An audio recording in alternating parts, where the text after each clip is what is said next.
20-some years that I've been going there, that was what attracted me to the place in the first place. I mean, I walked in there, I'll tell you the story. I walked in there one day, and I had retired, so I've been retired now for 26 years.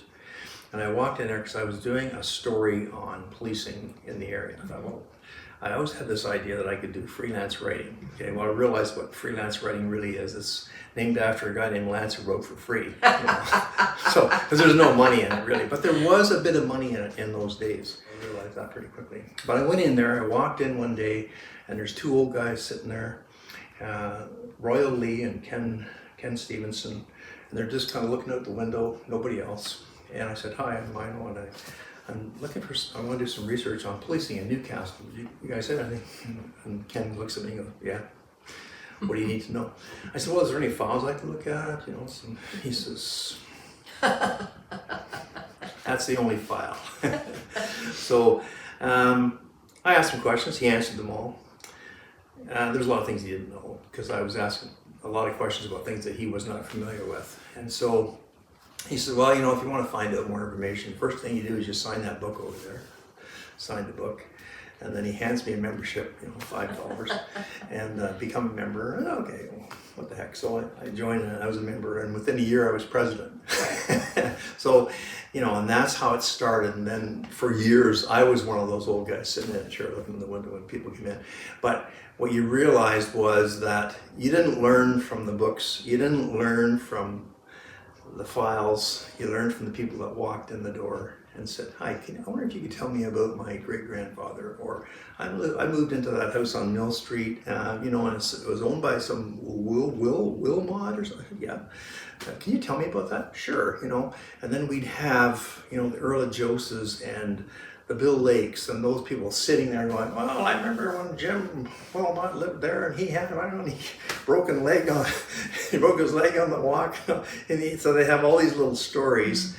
And so you absorb these things, you know, over a period of years. I mean, I sat in that room for, you know, 25 years on Tuesdays and Saturdays, you know, just made a point of being there because I didn't want to miss out on anything. And on that little knoll, and that's where he found all these artifacts.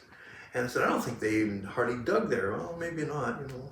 So anyway, it came to the point where that whole subdivision was changed. They had to change the whole thing.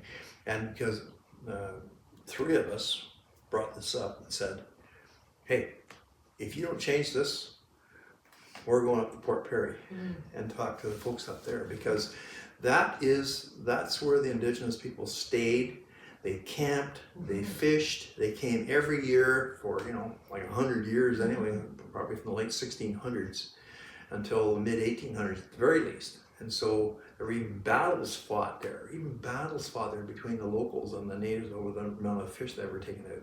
So, you know, you can't do that. If you have to have a trail that goes along the creek, plus you have to have Indigenous related, you know, things to display for interactive displays and things. We're not doing that. We have to have the park in the middle, and I don't care where you think you have to have it. You're not putting a park, you're not doing that along the water. You're not putting any houses along the water. And so we fought that, and it took a long time, but we were successful. That's great. But you know, it was he was doing that, and so then Bill, of course, had all these artifacts and everything, and then we brought Dave Moen in, you know, the kind of talked to him, but he was really good. He's a great guy.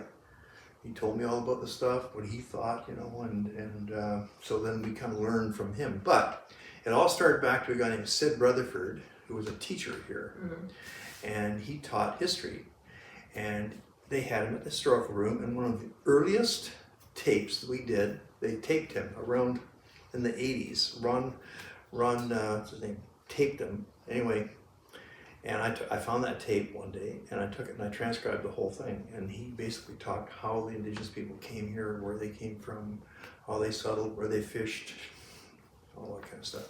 And so that's how that all got started. And then with that, I started doing a few presentations, because I realized too, like you say, they were here before us. We talk about, you know, all these old original settlers.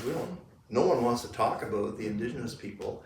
And so the same thing when they decided to name the streets, you'll see some of the new streets that have Indigenous names, and that's the reason why. Because It took a Bob while, Malone. but it's Yeah, you know, that's one of the things. It's like, Yeah. is there anything good about change and good about the new era? I mean, that kind of recognition is something you can say. It's like, you know, and awareness.